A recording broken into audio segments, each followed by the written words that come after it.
better story here is on the losing sidelines. The Raiders playing their first game since the email scandal involving John Gruden broke over the weekend. In our first opportunity to talk about it, Gruden again was asked about it after the game. He said he is not a racist after the revelation came out from an email sent 10 years ago, a private email. This came out in that Washington, then Redskins scandal, the racial remark made about the players' union leader, DeMaurice Smith. Now, Gruden apologized for the insensitive remark when asked about all those emails. The story popped up on the Wall Street Journal on a Friday afternoon / Friday evening, depending on when you heard about the story. And Gruden referred in a racist trope to the facial features of DeMaurice Smith. When asked about it again, Gruden said, on the record, he says, I'm not a racist. I can't tell you how sick I am, he said. I apologized again, but I feel good about who I am, Gruden said, and what I've done my entire life. He said he had no racial intention. Racist. There's also a story that says that other emails included a pot shot at Roger Goodell, but since he's a white guy, I guess that's okay. Anyway, so let us discuss the question, will John Gruden be suspended? Will John Gruden be fired? You're fired. Over this scandal? Will this be the delayed cannon launch and John Gruden's gone as coach of the Raiders? So I am shaking my head no on this. I'm shaking my head no, and I've reviewed what I can. Some of this stuff's behind a paywall on the email. My thoughts on this: you've got jurisdiction, you've got that. You also have hiatus, and if that was not enough, you have ulterior motives. And so we'll combine all of these things together, and those will be the tenets of this monologue. Now, first of all, John Gruden survived the first 48. He survived the weekend, which sounds more impressive than it is, but he's finding out now who his friends are and who his enemies are. And it's interesting to see, right? When you get caught up in something like this and you're like, well, who's out to support me and who wants to bury me? I saw Mike Tirico, Tim Brown come out advocating for John Gruden. I haven't seen too many people trashing Gruden. In fact, off the top of my head, I don't think I've heard anybody say this guy should be fired. Anybody of prominence who I value their opinion, unless I missed it. So Gruden's old emails were leaked on the Friday news dump. The story got attention, but it did not get the full bazooka treatment, right? It wasn't a full media bazooka. Just John Gruden has some people. He's connected from his broadcasting days at ESPN. And he's well-liked in the NFL world. So in this case, he is the beneficiary of also the minutia. And that's an important part. The NFL, if they were to force the Raiders to suspend John Gruden, or they suspended him, or even took it further and said John Gruden can't work for an NFL team anymore, he's fired, they don't have jurisdiction to do that. And there's a counter-argument that says the NFL can do whatever they want. But here's the problem. John Gruden, at the time those emails were sent, was not an employee of the Raiders. He wasn't an employee of the NFL. He was working for ESPN, which is a partner of the NFL, and it might seem like they're in bed, ESPN, with the NFL, but they're not.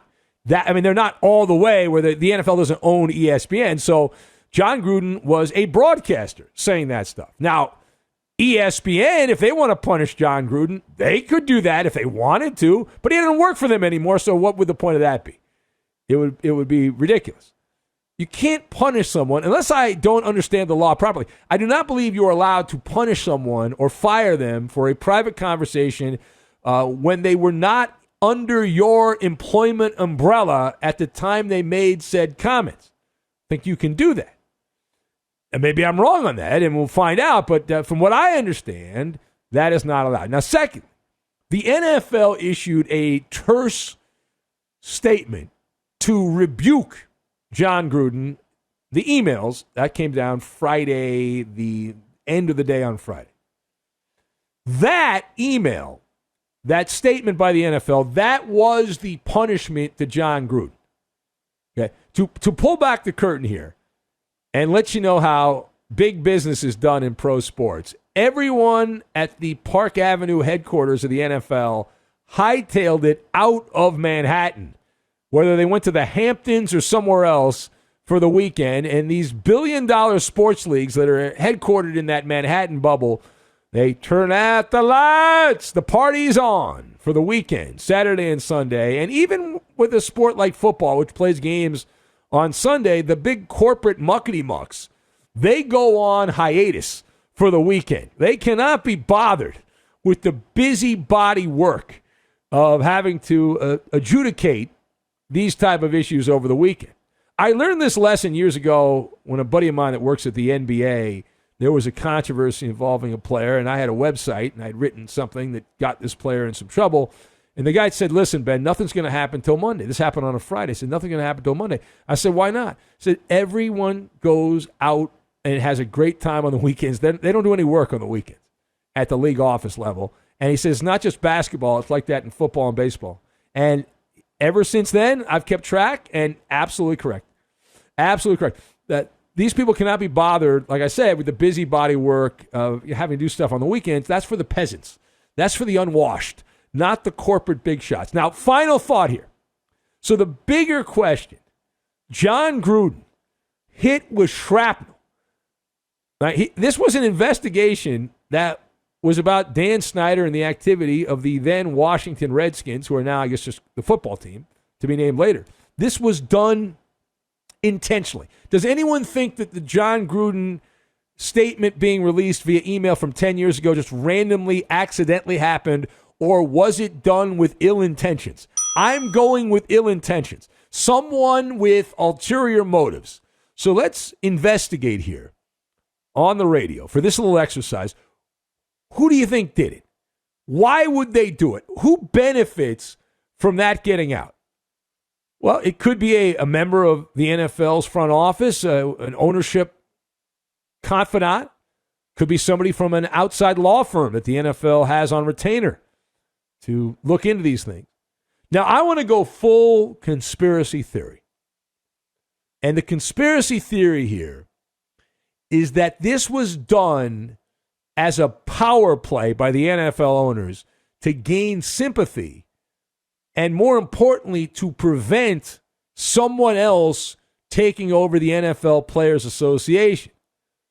I mean, these emails, John Gruden, the things that he said, he's not accused of saying, he's admitted to saying about DeMaurice Smith, who runs the Players Association, it gained support for DeMaurice Smith. He became a sympathetic figure in this, and there was a vote that took place over the weekend whether or not to try to bring somebody else in to run the Players Association. This was all being decided. Is it just a coincidence that that email leaked to the Wall Street Journal on a Friday when the decision was being made over the weekend about whether or not the NFL players and the people of the NFL Players Association had to decide whether or not they wanted to remove DeMaurice Smith? Well, the full conspiracy is the NFL owners obviously did not want DeMaurice Smith to be removed, so this email was planted to cut off the revolt at the pass. That in the eyes of NFL ownership, there has never been a better head of the union for the players, if you're an owner, than DeMaurice Smith. That he is a sock puppet for ownership, and they love him. They want him to be the Players Association boss as long as he can have a job. They want him to have that job. And so, hey, it's dirty pool, call it whatever you want, but the owners, they were concerned that there was going to be an uprising among the players, and they were going to bring somebody else in that actually would battle back against ownership, right? And throw down the gauntlet and cause them problems and orchestrate a big work stoppage and gain a whole bunch of money and power for the players. So they had to use John Gruden as collateral damage to get that message out. And in the end, Gruden's not going to be suspended. He's not going to be fired. And they got what they wanted. The owners got DeMaurice Smith. He's going to continue on for the time being as the head of the players union. And so, People forget about this, then we'll make a big deal about it. It didn't become this number one story on John Gruden, and so the owners get what they want. John Gruden doesn't get what he wants, but in the end, it's better for the NFL.